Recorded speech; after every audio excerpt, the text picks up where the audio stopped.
अस्सलामुअलैकुम। City 5 TV के साथ मैं हूं जवेरिया नियाज। सबसे पहले हेडलाइन।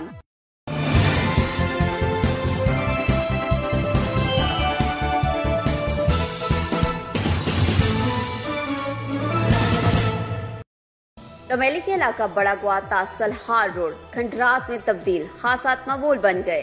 शहरी मिनटों का सफर घंटों में तय करने पर मजबूर। मजीद तफसीलात जानते हैं मोहम्मद नबील हसन से। जी बिल्कुल, डोमेली के इलाका बड़ागवाता सलहार रोड खंडरात में तब्दील हो चुकी है। हादसात मामूल बन गए। शहरी मिनटों का सफ़र घंटों में तय करने पर मजबूर हैं।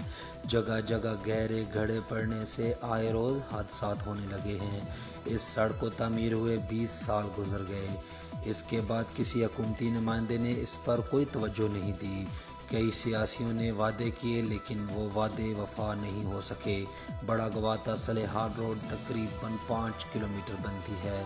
इसके साथ साथ हज़ारों की तादाद में आबादी कायम है और मिनटों का जो सफ़र है वो घंटों में तय करने पर मजबूर हैं। इसी सड़क से पंजाब के कई शहरों में कोयले के ट्रक लोड होकर जाते हैं। एहलियाने इलाका ने आला हुकाम से नोटिस लेकर इसको तमीर कराने का मुतालबा कर दिया है।